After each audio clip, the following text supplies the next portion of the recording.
আমরা গত 17 বছরে একটি কালচার দেখেছিলাম, নির্বাচন হয় রাতের বেলায়। আমরা একটি কালচার দেখেছিলাম, মানুষের বাড়িতে গ্রেফতার করতে যায় রাতের বেলায়। মানুষ যখন ঘুমিয়ে থাকে, বাচ্চাকে কুলে নিয়ে যখন থাকে, বা সংসারে তার স্ত্রীর সাথে যখন বসবাস করে নিদ্রা যায়, তখন এই ফ্যাসিস্ট সরকার তাদেরকে আক্রমণ করে ধরে নিয়ে আসে। একই রকম কালচার দেখলাম রাতের বেলায়। আমরা একটা আনন্দ উৎসব করব, সেখানেও রাতের বেলায় হামলা। আনন্দ ঘোষ তার গ্রামের বাড়িতে একটা আগুন দেওয়া, সেটাও রাতের বেলায়। তাহলে ভাই আমরা বলতে চাই, আপনারা তো রাস্তায় আসেন, রাস্তায় এসে কি প্রতিবাদ করতে চান, মোকাবেলা করতে চান, সেটা রাস্তায় আসেন, দিনের বেলায় আসেন।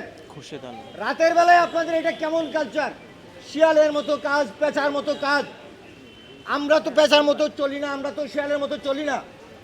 বাংলাদেশের ইতিহাস ঐতিহ্য বলে আমাদেরকে শেখানো হতো, আমরা দেখে আসতাম বাংলাদেশের ইতিহাস ঐতিহ্য সাংস্কৃতিক অঙ্গন নাকি বাম দ্বারা বা আওয়ামী লীগ দ্বারা শাসিত, তাদের লোকবল বেশি। এত লোকবল, তাহলে দিনের বেলা একটি কথাও বলতে পারেন না, সে দিনের বেলা আমাদেরকে একটু বুঝাতেও পারেন না এই কাজটা করা যাবে না, এই কাজটা সংস্কৃতি বিরোধী। নববর্ষের যে যাত্রাটা হয়েছিল, শোভাযাত্রার জায়গা হয়েছিল, সেখানে আপনারা দেখবেন যে সকল জাতিগোষ্ঠীর মানুষকে আমরা সেখানে সন্নিবেশিত করতে পেরেছিলাম এবং তারা অংশগ্রহণ করেছিল, যেটা জাতীয় এবং আন্তর্জাতিকভাবে প্রশংসিত হয়েছিল। তো যাই হোক, আমি আমার বক্তব্য দীর্ঘায়িত করব না। এখানে শিক্ষকবৃন্দ আছেন, তারা বক্তব্য রাখবেন। সাংবাদিক ভাইদেরকে শুধু বলছি, এই যে ন্যাক্কারজনক কাজ যারা করেছে, ওই 12 তারিখে যারা আগুন দিয়েছিল ফ্যাসিস্টের মুখে, আর আজকেও মানিকগঞ্জে যে আগুন দিয়েছিল মানবেন্দ্রর বাড়িতে, একই সূত্রে গাথা, একই আসামি এবং একই লোকদের দ্বারা পরিচালিত। সুতরাং আমরা চাই প্রশাসনের কাছে, ঢাকা বিশ্ববিদ্যালয়ের প্রশাসনের কাছে, তারা একটি সুষ্ঠু তদন্তের মাধ্যমে এই ফ্যাসিস্ট এবং সন্ত্রাসীদের চিহ্নিত করবে এবং তাদের গ্রেপ্তার করে সুষ্ঠু আইনের আওতায় নিয়ে আসবে।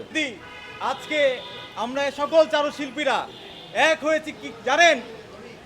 একটি কারণেই, তারা চারুকলায় আমাদের বৈশাখ যে বর্ষবরণ উৎসব আনন্দ শোভাযাত্রার জন্য আমরা যে প্রতিকৃতিগুলো তৈরি করেছিলাম, তার মধ্যে একটি প্রতিকৃতি ছিল সে ফ্যাসিবাদের জননী, যে কিনা ফ্যাসিবাদের প্রতিকৃতি, সে ফ্যাসিস্ট হাসিনার, সেই হাসিনার যে প্রতিকৃতি আমরা তৈরি করেছিলাম। কিন্তু তারা রাতের আলোয় এসে আমাদের সেই ফ্যাসিস্ট প্রতিকৃতিতে আগুন দিয়ে দেয়।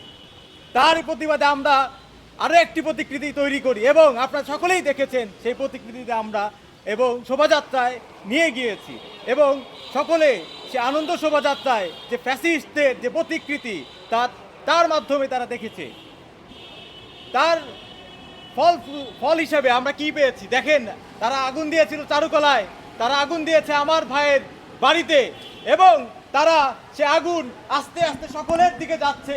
তারা কতটা প্রতিহিংসা পরায়ণ, কতটা নৃশংস একটি দল।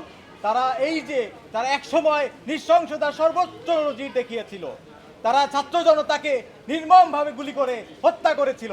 সেই হত্যার তারা রেশ এখনো তারা যায়নি। তারা এখনো সেই হত্যাকাণ্ড নীরবে নিভৃতে তারা রাতের অন্ধকারে এসে সেই হত্যাকাণ্ডগুলো ঘটিয়ে যাচ্ছে। প্রিয় সুধী এবং শিল্পীগণ, আমরা আপনাদের কাছে দাবি নেই, সে দাবি হচ্ছে আমাদের সকলের নিরাপত্তা চাই। আমরা সকলেই নিরাপদভাবে এই বাংলাদেশে বাঁচতে চাই, কারণ এই বাংলাদেশ আমার আপনার সকলের।